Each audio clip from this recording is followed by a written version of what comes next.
This video presentation has been classified by the ABC as M. It contains material that is not recommended for persons under 15 years. Behold, the humble $1 coin. It's solid, it's shiny, it's also dying.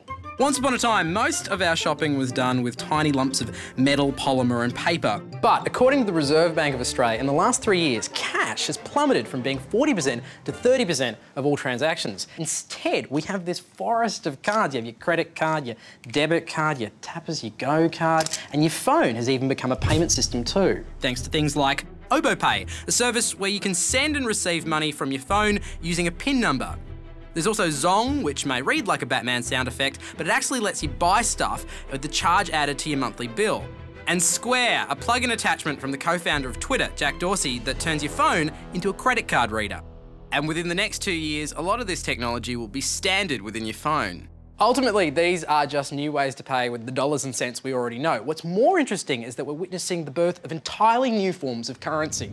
Like so many good things, the trend started off in games, most famously in massive online multiplayer games like World of Warcraft, where players invest real dollars to buy a virtual currency they can use inside the world of the game, buying their characters the best gear, the best powers, or a brief sexual encounter with a high priestess of the Blood Elves. And there is a vast and growing number of these online currencies. Now, this may seem all quaint and geeky, but it's actually a mega business. Sales of virtual goods are expected to hit $1.6 billion in the United States alone, and now virtual currencies are beginning to threaten real currencies too.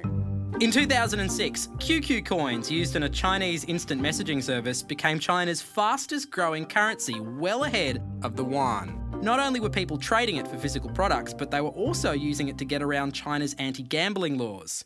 And this virtual currency was so successful that in the mid of 2008, the central bank actually had to put currency controls on the virtual currency because it was starting to fluctuate the value of the yuan.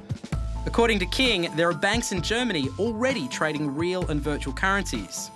Once you remove paper out of the system and it's just now an electronic transaction, what's the difference between a virtual currency and a physical currency? It's just ones and zeros after all. Digital denominations are now allegedly even being used to launder physical cash.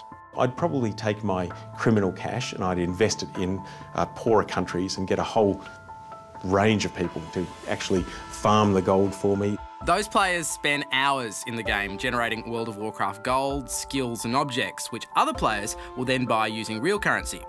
I'm constantly surprised by the innovation and sometimes the craziness of criminals and their ability to use online services. Of all these new currency traders, there's one outfit that's emerging as a dominant player. These guys. Meet the Facebook credit. Every user gets 10 to 25 free credits when they join the site. After that, you can buy the credits for about 10 credits per $1. You can use them to accessorise your page, watch movies or join games.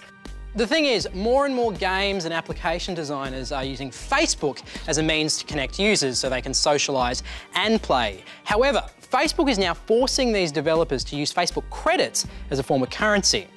From July 1st, if you play a game on Facebook, it must use Facebook credits.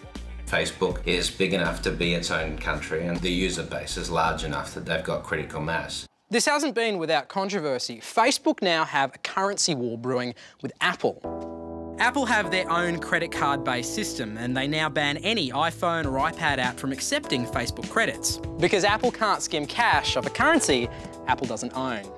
At the end of the day, none of this is really about cash. I mean, it's not like the Mint are about to stop producing coins. What is changing is our relationship with wealth. As money becomes more intangible, it moves more fluidly and with less friction, and that can only mean one thing: it becomes easier to spend.